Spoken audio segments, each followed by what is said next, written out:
तो जैसा कि मैंने प्रॉमिस किया था, आज से मैं शुरू करने जा रहा हूँ ग्रांट मॉरिसन की महाभारत कॉमिक। ये महाभारत के युद्ध के 18 दिनों को मॉडर्न करके हमारी आंखों के सामने लाएगी। अब बोलना तो नहीं चाहिए, लेकिन ये एक लंबी सीरीज है, तो अच्छे व्यूज नहीं आए तो चैनल की रीच भी डेड हो सकती है। तो हो सके तो वीडियो को एंड तक जरूर देखना और लाइक बिल्कुल करना और कमेंट में एपिसोड 2 लिख देना। तो हेलो वेबटास्टिक फैंस, मेरा नाम है सत्यम मिश्रा और समय को सराखों पर रखते हुए चलिए शुरू करते हैं। पहले हैं ब्रह्मा, जिनकी सोच से पूरे संसार का निर्माण हुआ। इस विशाल निर्माण में ब्रह्मा का एक दिन 4 अरब 32 करोड़ सालों के बराबर होता है, अर्थात ब्रह्मा का एक महादिवस, जिसमें धरती के 4 युग वर्ष के 4 ऋतुओं की तरह आते हैं। और इसी काल के जाल में इंसान, ऋषि मुनि, भगवान और योद्धा सभी जीवन यापन करते हैं। सबसे पहला है सतयुग, जहाँ परिपूर्ण इंसान हर दुख, दर्द, पीड़ा और बुराई से दूर हजारों सालों तक जीते हैं। प्रकृति, भगवान और इंसान एक ही परम आनंद में जीवन व्यतीत करते हैं। पर इस महिमा के पश्चात भी समय से उन्हें कौन बचा सकता है,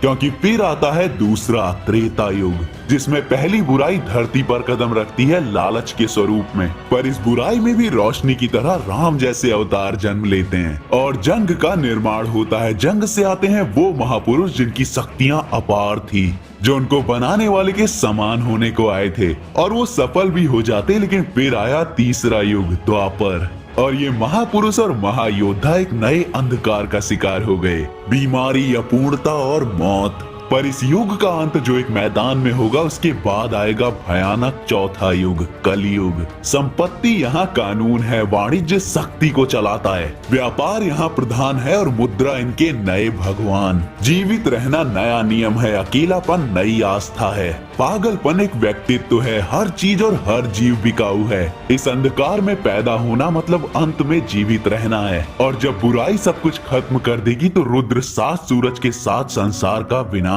करेगा और इस तरह चारों युगों का अंत हो जाएगा। और क्योंकि हम अभी तीसरे युग की तरफ बढ़ रहे हैं, तो अब हमारी बारी है अपनी जगह ग्रहण करने की। मार्केंडेय ये कहानी पांडवों को सुना रहा था, पर फिर भीम पूछता है कि अगर सबका विनाश होना ही है, धरती को बुराई के मुंह में जाना ही है, तो हमारे जीवन और दुर्योधन से हमारे युद्ध का क्या फायदा। मार्केंडेय बोलता है कि मैं कहानी बता सकता हूँ, पर भगवान कृष्ण उसका मतलब समझा सकते हैं। पर भगवान कृष्ण बोलते हैं कि आग शांत हुई है लेकिन बुझी नहीं है। रोशनी की चिंगारी अनंत अंधेरे में भी उतना ही अर्थ रखती है जितना धर्म की विजय। पांडवों, अगर तुम इस युद्ध में कौरवों से हारे तो ये बस तुम्हारा ही अंत नहीं होगा, ये अंत होगा हर उस जीवन का जो युद्ध में तुम्हारे समक्ष और तुम्हारे पीछे खड़ा होगा। तुम्हारी विजय ही आने वाले जीवन की रोशनी होगी।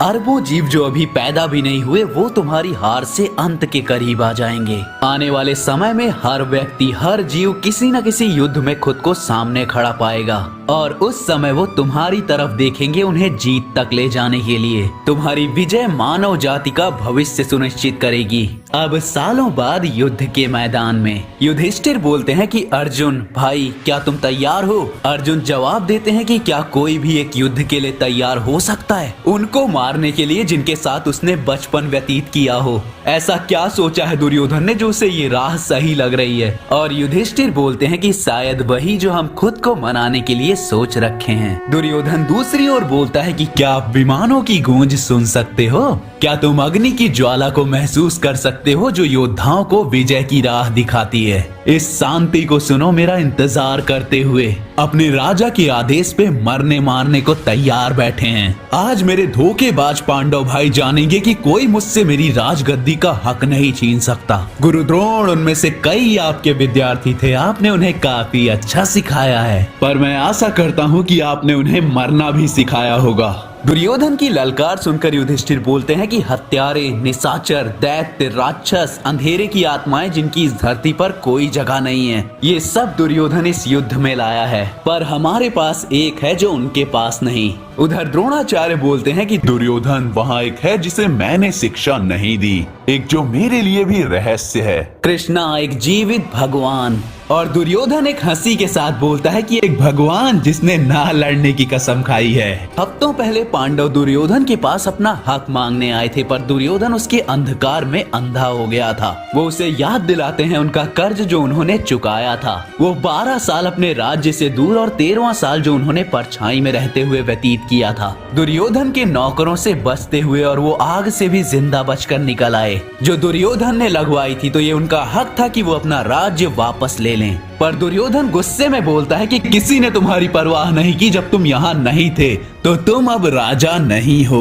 तो अर्जुन उसे शांत करते हुए बोलते हैं कि ये कौन क्रोधित इंसान है दुर्योधन? क्या हम वो साथी नहीं है जो साथ में धनुष लेकर खड़े होते थे? वो साथ मिलके इतनी लड़ाइयों में हिस्सा लेना और विजय प्राप्त करना, वो समय भले ही जा चुका हो पर मैं अभी भी वही इंसान हूँ दुर्योधन। हमारे मध्य कोई तो उपचार होगा इस आग को शांत करने का। भीष्म पितामह अर्जुन के वचनों को सत्य बताते हैं, पर अंधा दुर्योधन ये सब महसूस करके भी नकार देता है और यहाँ तक कि युद्ध में ललकारने से पहले उन्हें बताता है कि उसके साथ खड़े हैं द्रोण, भीष्म और कर्ण, कि वो इन सूरवीरों के होते हुए पांडवों के प्रहारों से हार ही नहीं सकता। तो फिर युधिष्ठिर उसे ललकारते हैं कुरुक्षेत्र पर युद्ध के लिए और दुर्योधन उस ललकार का आदर करता है। पर फिर शकुनी पासे फेंकता है और दुर्योधन द्रौपदी का नाम पुकारता है। भीम ये सहन नहीं कर पाता और वो उस पर वार करने जाता है, पर भीष्म उसे पीछे फेंक देते हैं और भीष्म उन्हें समझाते हैं कि जो प्रस्ताव आया है उस हिसाब से हर युद्ध कुरुक्षेत्र में होगा अब। और भीम वहाँ वचन लेता है कि दुर्योधन के सभी भाइयों को मारने के बाद वो तब तक शांत नहीं बैठेगा जब तक वो उसके खून से स्नान न कर ले।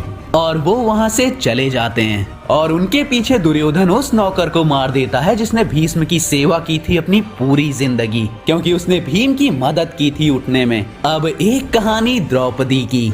मैं इस युद्ध को देखती हूँ अस्त्रों और खून से सजा हुआ मैदान। हर किसी की आंखों में आग है और मैं भी आग में ही पैदा हुई थी। बदले की आग में वो मुझे द्रौपदी बुलाते हैं। पांचाल के राजा द्रौपद की संतान, एक राजा जिसके मित्र ही उसके शत्रु निकले। द्रोण ने एक बार अपने लोगों को पांचाल भेजा। राजकुमार मुस्कुराते हुए आए, पर वो मिलने नहीं आए थे पांचाल में, वो राजा का राज्य लेने आए थे। उन्होंने मेरे पिता को इतना अपमानित किया कि उन्होंने आधा राज्य उन्हें दे दिया, पर उन्होंने कभी उन्हें माफ नहीं किया। उन्होंने प्राचीन भट्टियों में यज्ञ के जरिए मुझे और मेरे भाई को बनाया, सबसे महान अस्त्रों को, ताकि वो अपना बदला ले सके। पर समय निकला और पिताश्री ने मेरा स्वयंवर तय कर दिया। पर वहाँ विजय प्राप्त करना कोई आसान नहीं था। कई राजा आए और अपना मान सम्मान गंवा के चले गए, पर वहाँ बस एक था जो मुझे जीत सकता था, अर्जुन, जिसने पहले ही युद्ध में मेरे पिता को हराया था। मुझे उससे नफरत करना सिखाया गया था, पर मुझे वो चाहिए था। पर तभी हमारे बीच सबसे बड़ा पत्थर आया। राजकुमार दुर्योधन का मुंह बोला भाई कर्ण। वो सर्वोपरि था और बिना एक भी पलक झपकाए वो मुझे जीत गया था। पर मुझे पता था कि मुझे क्या चाहिए था। नफरत, सम्मान और बहुत सी भावनाओं ने मुझे कई राह दिखाई, पर अंत में मेरे मुंह से वही निकला जो किसी बड़ी शक्ति का लक्ष्य था मेरे लिए। एक पांचाला किसी आम इंसान से विवाह नहीं रच सकती, और मेरी तरफ नफरत लिया कर्ण वहां से चला गया। अंत में विजय अर्जुन की हुई। मुझे लगा कि मैं किसी बड़े काम में एक छोटे से औजार की तरह हूँ, पर मेरी कहानी लिखी जा चुकी थी। पर फिर वो हुआ जो मैंने सोचा भी नहीं था। पांडव माता का वचन कि तुम जो भी लाए हो उसे आपस में बांट लो, इन शब्दों ने मुझे एक नहीं 5 पति दे दिए। वो कहते हैं कि एक परिपूर्ण औरत को 14 गुणों वाला पति चाहिए होता है, पर भगवान की लीला ने मुझे 5 पति दिए जिनमें मिलाकर सभी गुण हैं। अब युद्ध से दूर मैं यहाँ बैठकर बस उनके लिए प्रार्थना कर सकती हूँ। मैं इस दुनिया में परिपूर्ण आई थी, मैं एक योद्धा बन सकती हूँ, उन्हें विजय प्राप्त कर सकती हूँ, पर ये संसार पुरुषों का है। पर एक युग ऐसा आएगा जिसमें सब बदल जाएगा, और मैं वचन देती हूँ कि तब द्रौपदी वापस आएगी। तो गाइज, ये थी शुरुआत मॉरिसन की महाभारत की। तो अब तुम्हें करना क्या है कि किसी भी तरह चाहे लाइक करो, कमेंट करो या शेयर करो, लेकिन इस पर अच्छे व्यूज ले आओ ताकि आगे की कहानी मैं जल्दी से जल्दी ला सकूं। और हाँ, यहाँ मैंने कुछ डायलॉग्स अपनी तरफ से लिखे हैं, क्योंकि सीधा हिंदी अनुवाद में कुछ चीजें अजीब लगने लग जाती हैं।